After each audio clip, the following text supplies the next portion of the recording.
बहुत समय पहले की बात है, जब धरती पर भगवान श्री कृष्ण अपना अवतार पूरा कर चुके थे। द्वारका नगरी समुद्र में समाने लगी थी।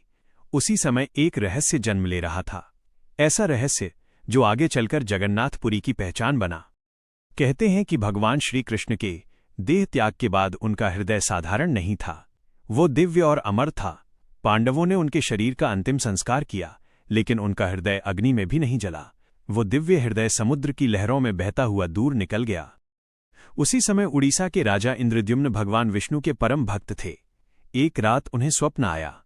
स्वप्न में भगवान ने कहा, हे राजन, समुद्र किनारे एक दिव्य लकड़ी तैरकर आएगी, उसी से मेरा नया स्वरूप बनाओ, मैं वहीं निवास करूंगा। राजा अगले ही दिन समुद्र तट पहुंचे।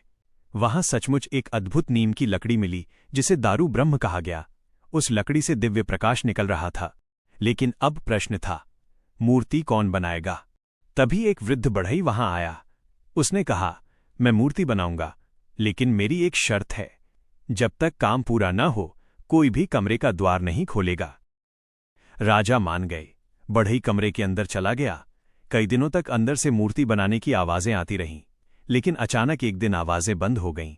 रानी घबरा गईं। उन्हें लगा कि वृद्ध के साथ कुछ अनहोनी हो गई। राजा ने भी चिंता में आकर दरवाजा खुलवा दिया। जैसे ही द्वार खुला, सब स्तब्ध रह गए। अंदर भगवान की 3 अधूरी मूर्तियां थीं, भगवान जगन्नाथ, बलभद्र और सुभद्रा। उनके हाथ पूरे नहीं बने थे, पैर भी अधूरे थे, और वो रहस्यमयी बढ़ई गायब हो चुका था। तभी आकाशवाणी हुई, हे राजन, मैं स्वयं विश्वकर्मा था।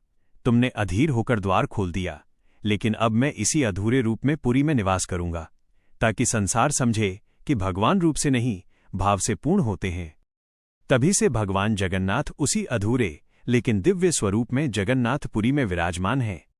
कहते हैं कि जगन्नाथपुरी कोई साधारण धाम नहीं, यह वह स्थान है जहां आज भी भगवान स्वयं अपने भक्तों के बीच जीवित रूप में रहते हैं। पुरी मंदिर से जुड़े कई रहस्य आज भी विज्ञान को चौंका देते हैं। मंदिर के ऊपर लगा ध्वज हमेशा हवा की विपरीत दिशा में लहराता है। मंदिर के ऊपर से कोई पक्षी नहीं उड़ता। समुद्र की लहरों की आवाज मंदिर के अंदर जाते ही धीमी पड़ जाती है। और सबसे बड़ा रहस्य, भगवान जगन्नाथ की मूर्ति के अंदर आज भी वो ब्रह्म पदार्थ मौजूद माना जाता है, जिसे हर 12 या 19 साल में गुप्त रीति से बदला जाता है। इसी कारण जगन्नाथपुरी को धरती का बैकुंठ कहा जाता है। और शायद यही वजह है कि करोड़ों भक्त मानते हैं, भगवान जगन्नाथ सिर्फ मंदिर में नहीं, अपने भक्तों के दिलों में भी बसते हैं। अगर आपको भगवान जगन्नाथ की ये अद्भुत और रहस्यमयी कथा पसंद आई हो, तो चैनल को सब्सक्राइब जरूर करें। वीडियो को लाइक और शेयर करना